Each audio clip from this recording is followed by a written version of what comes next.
¿Puede un sonido definir a toda una nación? Imagina un rugido metálico, agudo, inconfundible, capaz de anunciar su llegada kilómetros antes de ser visto. Ese era el grito de una bestia que construyó carreteras, ganó guerras y movió al mundo. Pero esta no es solo la historia de un motor, es la crónica de una caída estrepitosa y una resurrección imposible.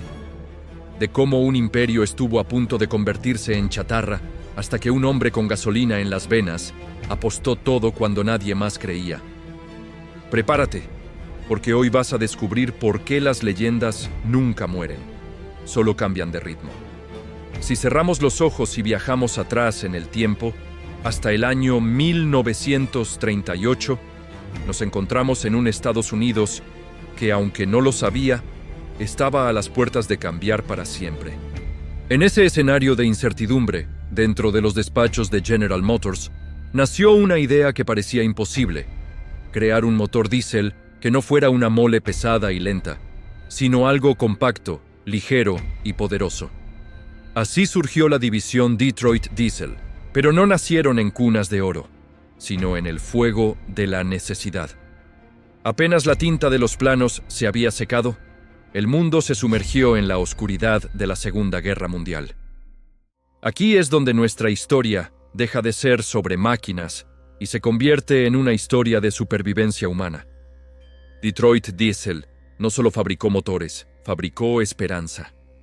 Imagina las playas de Normandía, el caos, el ruido de las explosiones, y entre todo ese infierno, el zumbido constante de los motores Serie 71 impulsando las lanchas de desembarco, los tanques y la maquinaria pesada. Los soldados, en medio del lodo y la desesperación, empezaron a sentir un extraño afecto por esas máquinas. Eran ruidosas, sí, pero no fallaban. Si un motor se detenía, ellos morían. Y el Detroit Diesel no se detenía. Fue en esos campos de batalla donde se forjó la primera capa de su leyenda. No era solo metal y aceite, era el corazón palpitante de la maquinaria aliada. Al terminar la guerra, esos mismos soldados regresaron a casa, y con ellos trajeron la devoción por esa marca. Estados Unidos entraba en su era dorada de prosperidad, y necesitaban construir autopistas, puentes y rascacielos. ¿Y adivina quién estaba allí para hacerlo? Exacto. La Serie 71 se adaptó a la paz con la misma ferocidad con la que enfrentó la guerra. Se convirtió en el estándar, en la medida de todas las cosas. Era una época donde la eficiencia no importaba tanto como la fuerza bruta. El combustible era barato, y el humo negro que salía de los escapes no se veía como contaminación. Detroit Diesel dominaba el mercado con una arrogancia justificada. Eran los reyes de la carretera. Sus motores de 2 tiempos ofrecían una potencia explosiva que la competencia, con sus aburridos 4 tiempos, no podía igualar en cuanto a relación peso-potencia. Sin embargo, en cada historia de éxito desmedido, siempre se esconde la semilla de la complacencia. Mientras la marca celebraba y sus motores rugían en cada rincón de América, el mundo estaba empezando a girar en una dirección diferente. Nadie en las altas esferas vio venir las nubes de tormenta que se formaban en el horizonte. Creían que el reinado del Jimmy, como cariñosamente le llamaban, duraría 1000 años. Pero la historia es caprichosa y a veces cruel. Lo que en 1950 parecía una fortaleza inexpugnable, pronto se enfrentaría a su prueba más dura. ¿Estaban preparados para lo que se avecinaba? ¿O el gigante estaba a punto de tropezar con sus propios pies? Avanzamos hacia las décadas de 1960 y 70. Si viviste o has escuchado historias de esa época, sabrás que las carreteras tenían una banda sonora propia. No era música, era el Screaming Jimmy. Ese aullido agudo y penetrante de los motores de 2 tiempos de Detroit Diesel se convirtió en el himno de los camioneros.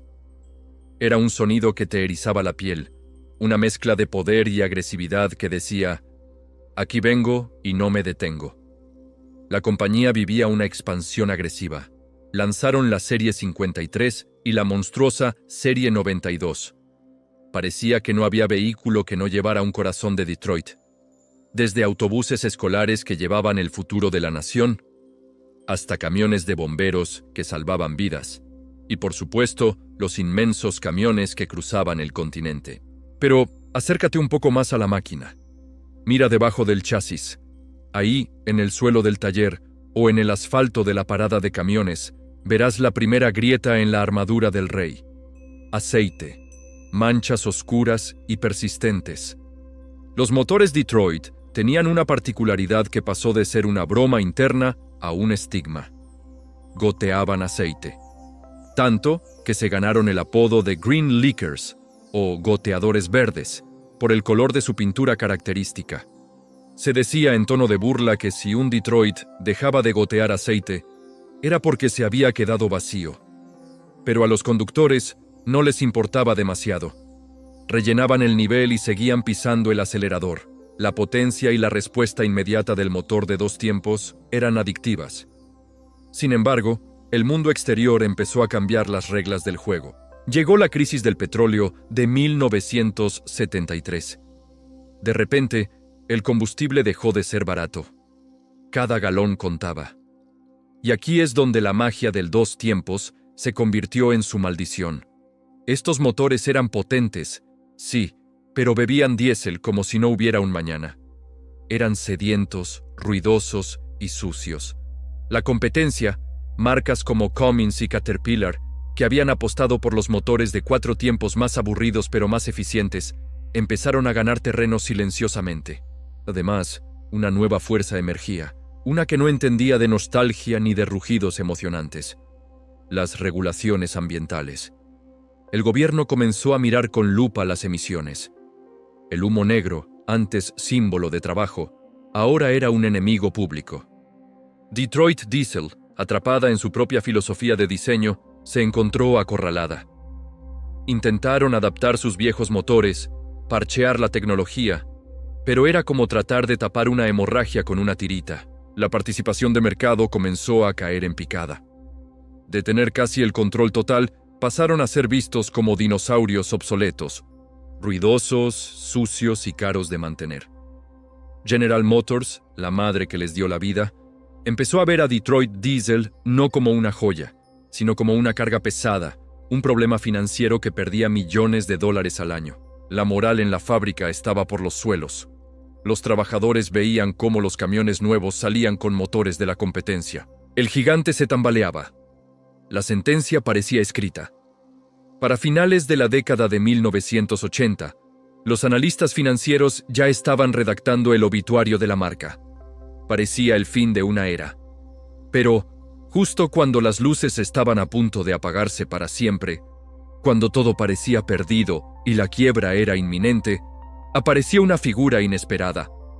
Alguien que no venía de la banca, sino de las pistas de carreras. ¿Podría un solo hombre detener la caída de un imperio? Corre el año 1988. La situación es crítica.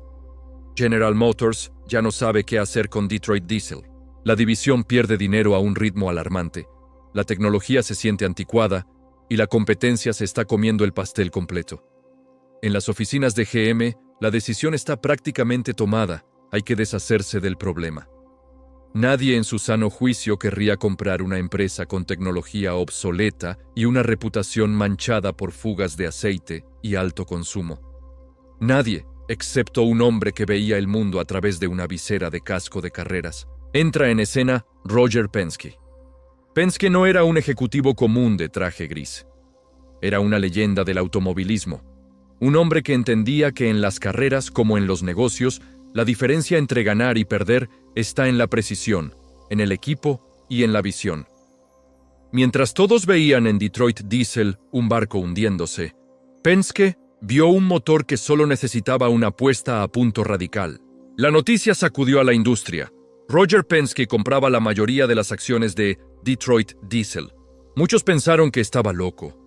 ¿Por qué un genio de las carreras invertiría su fortuna en una empresa moribunda? Pero Penske tenía un plan. No llegó para administrar la decadencia, llegó para revolucionarla.